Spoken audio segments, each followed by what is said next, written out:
We are thrilled. I know I'm talking on behalf of Ty and Kristen too, that we are thrilled to be a part of a festival of faith. That is just the idea of celebrating our ideals and our love and getting to share a message of hope and healing. When we started our community of Thistle Farms 20 years ago, it was never about just helping a subculture of women who were labeled as trafficked, addicted, prostituted, prisoners, felons, whatever those words are. It was really about addressing a whole culture that still commodifies women and buys and sells women. And when we're talking about healing our bodies and our communities and our world, I think it's really important to remember we are all in this together. Just a couple weeks ago, I was speaking at a big healthcare company. I don't know if I'm allowed to say the name or not. I'll just give you the initials. HCA. And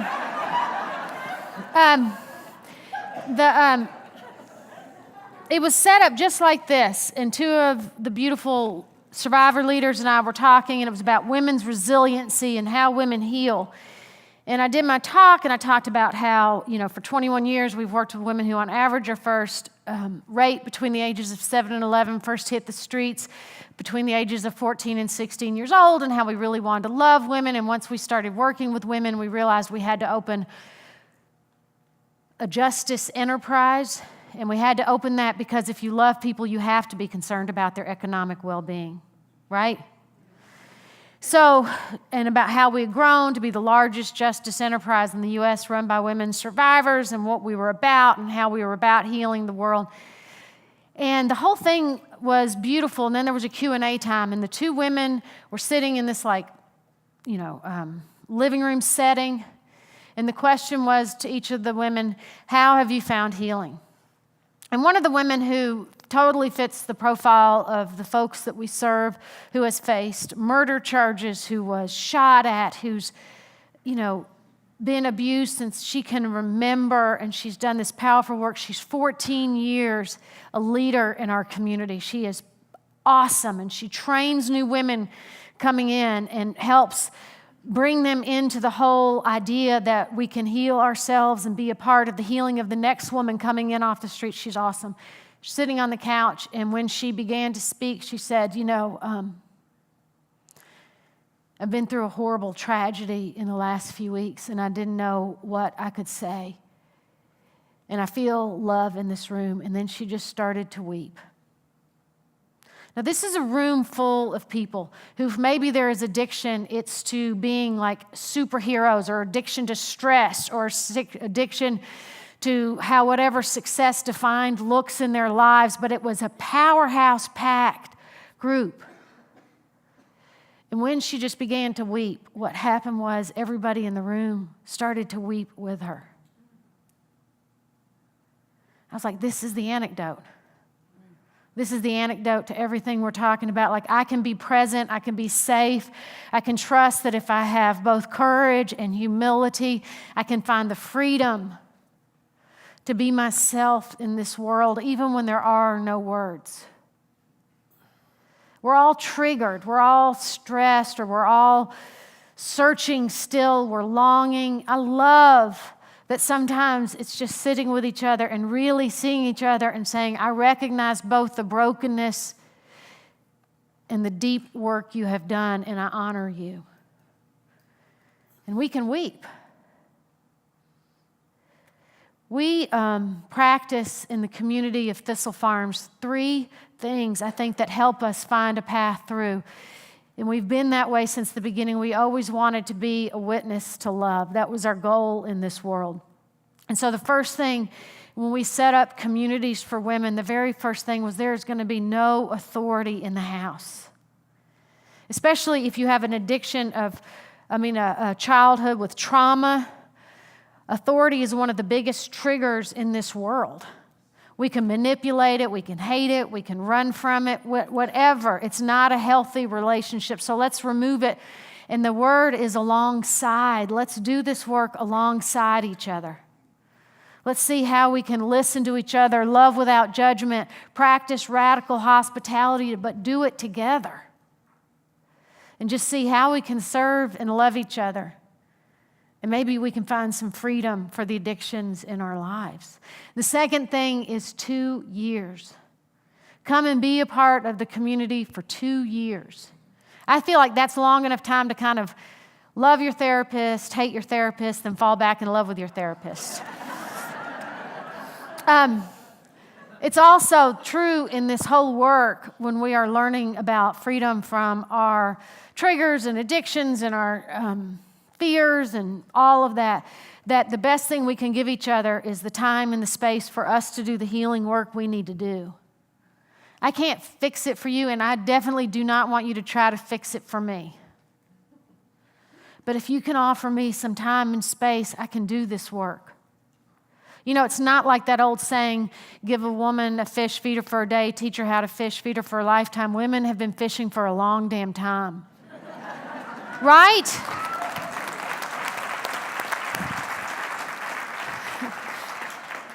I know what's wrong with me. I just need some space and time to work with you to get in a place where I find a new path. And I can be creative in the justice work that I want to do and long for. And it also gives you enough time to go through a lot of stress. We have opened more than 50 sister communities around the country. We are an alliance working together. And so it is that, like, one of our last ones we opened, it was in Omaha, Nebraska. It was back in November, and we were all coming together. We were going to raise $200,000 that weekend, open a house for women coming in off the streets. And I was in a really pretty gray place. You know, like, even if you do this work and you talk about hope, you can kind of get down. There's a lot of issues, and I just kind of want to numb out and watch Law and Order, no matter how beautiful the words are. I just want to zone out and numb out. Get there, and I'm with a couple women. We do the work 4 days. We raise the money. They're going to open a house. They're hiring one of our graduates to be the new executive director. We're flying home. It's Sunday night. And I'm really just feeling that thing of, like, it's so much and so hard. I need just everybody to leave me alone. I was traveling like I always do with one of the amazing survivor leaders. She had been in foster care, left in 6th grade, hit the streets. She was on the streets and in detention centers. And of course, when you hit 18, what we do is we graduate you to prison and remind you that no matter what, you cannot flee the violence and vulnerability of poverty and racism and consumerism and abuse that is all around us. And so she was flying home with me, and because she hadn't flown before, she didn't understand that cardinal rule that you never cross the armrest. And I was on the window seat, and I was in a really bad space. And she was like pushing me, and I was kind of doing this. Then I realized what she had done when I kind of came to is that she was leaning all the way across me and taking pictures out the window. We had hit about 20,000 feet, and it was a super moon. And all this grayness I had been seeing for days, and the trees and the cars and the buildings and my heart, everything that looked so gray on that November night, it was perfect. The moon was haloed, and the clouds were filled with reds and blues and purples. And she leaned across my chest, and she looked up at me, and she said, I know this sounds crazy, but I never knew there was a sky above the clouds.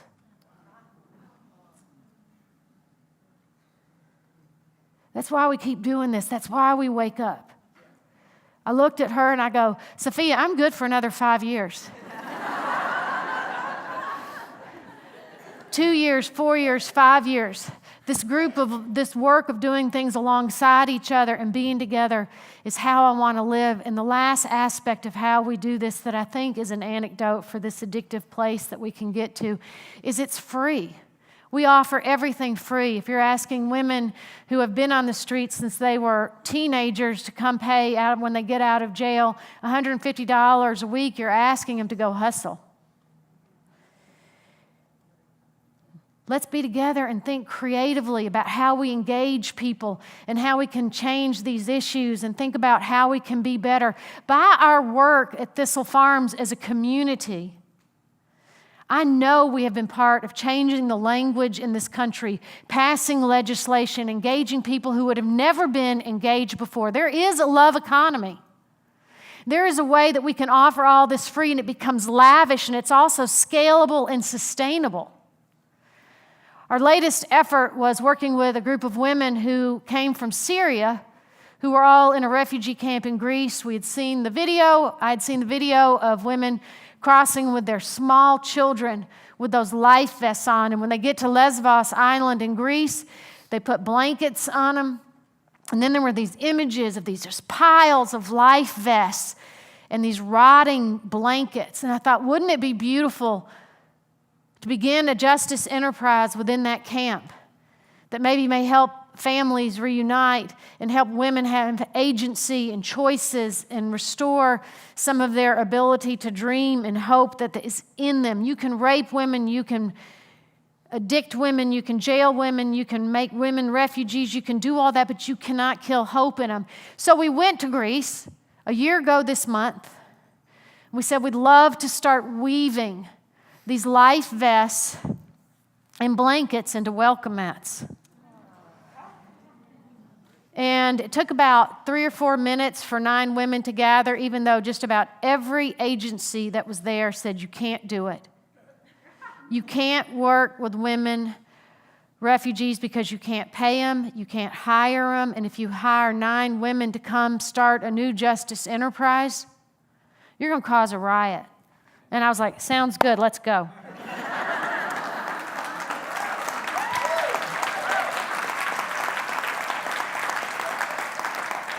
You know, there's more than 12,000 young women missing from the refugee camps. The tie of human trafficking and refugees is real. And it's been amazing to sit with the women and weave, that we all remember some of what our grandmothers and great-grandmothers did. They wove. No matter what, keep weaving. No matter what, keep hoping and staying awake. And what happens is you share stories, and the healing begins in those circles. And it's the same in the mountains of Mexico and in the farmland in Ecuador and in the suburbs of Wisconsin and in the city of Nashville, Tennessee. Women come together and do this amazing healing work, and that is everything that y'all are about, and I want to encourage you to keep going, to keep doing it. These mats cost $100. $50 goes directly to the weavers. $20, the women in the camp decided they want to use that money so they could have transportation for everyone in the camp, to take their kids to the dentist, to go see their attorneys, to try to reunite their families, whether it's in Sweden or Germany. 5 of the 9 women have already relocated with their families, they and their children. And they've trained the next women to take their place, and they keep weaving. The other money goes specifically for my outfits and Kristen's outfit and Ty's outfit. And you can have this outfit too, it's out front. But anyway, the other money goes specifically to just buy the looms, to ship the mats, to do the whole marketing and distribution of those mats around the world. We get about 30 mats a week, and we have raised, since we started, for the women in this project $100,000. And we're just getting started, so we can be creative and we can keep doing this work. It's free, it's long-term, it's no authority, it's how we live. And so I want to show you just a brief video we made to demonstrate this idea of waking up and feeling like we're part of the solution, that we're part of this coming together in community. And we don't have to numb out or be cynical or think there is no way that we can have a beautiful way of both healing ourselves and the world. Thank you. You want to show the video?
welcome home.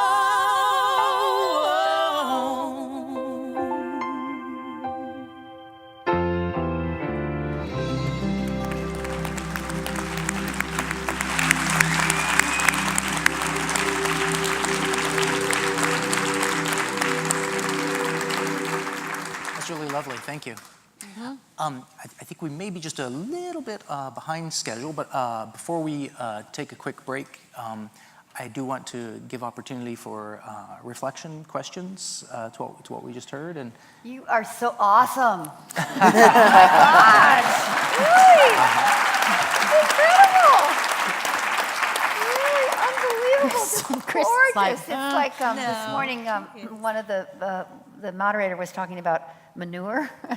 That was one of the topics, but it was really about composting. You know, we can take anything and compost it into the good, anything. And what you've done is so inspiring. It's just awesome. That's what I want to say. Congratulations, really congratulations. And I have one question, if we have time for it. Can you explain the name Thistle Farms? Sure. Why don't we do that as part of the next talk if he's looking anxious? Okay. He's making me nervous. no, I just have resting, anxious face. Oh, okay, resting. I have a resting, tired face. So, well, anyway, it just comes from the fact that when we started out and we were walking on the streets where the women were walking, sleeping, and turning tricks, the only wildflower left was thistle. And I thought, wouldn't that be beautiful? Thistles are healing. Thistles are scary. Perfect for us. Wow. A little prickly, a little pretty. That. Yeah, okay. Another compost. Great. Other thoughts or questions? No? Okay. So I think at this moment we're going to take just a couple minutes, kind of like the seventh inning stretch, let you stretch for a couple moments, and when we come back, don't stray away, because we're going to hear from our other panelists, and we also have a special little video when we come right back. So a couple minutes to stretch, and then we'll continue. Thank you all very much. Becca's going to give us a quick setup for this very interesting video we're about to see that has a special musical guest. So the video that you're getting ready to see is our interlude, is a song called Love Heals, and it's celebrating the 21 years of Thistle Farms. It was written by my husband and son, Nashville, Tennessee. It's Music City, USA. It's my son singing it at Thistle Farms. Allison Krause is the background singer. And some of the graduates who really helped raise my son in the community of Thistle Farms are lip syncing along with him. So that's the video. Thank you.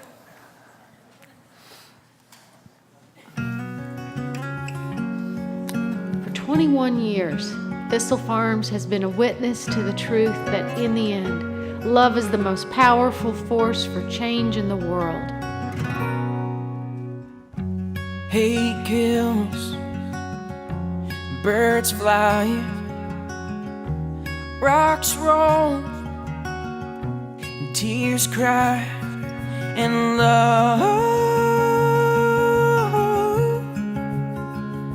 love heals.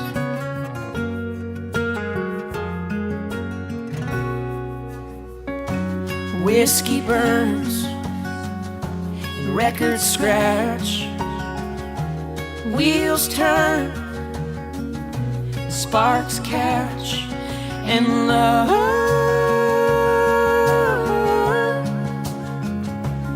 love heals. Oh, I've never seen a broken heart, one shattered and torn apart, that could not come back together. And I've never known a life so heavy, couldn't stand on legs unsteady, and one day run light as a feather. Baby, here's a deal. Love heals.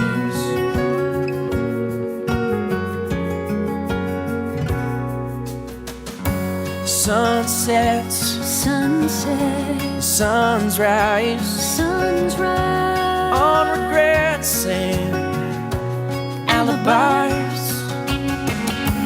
Dreamers dream, some dreams come true. We're caught between a hell that's coffee black and heaven that's sky blue.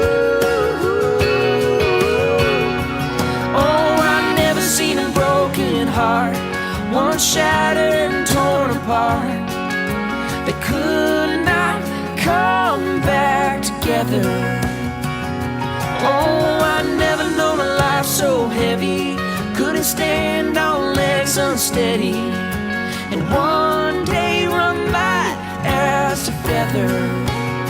Baby, here's a deal. Love heals.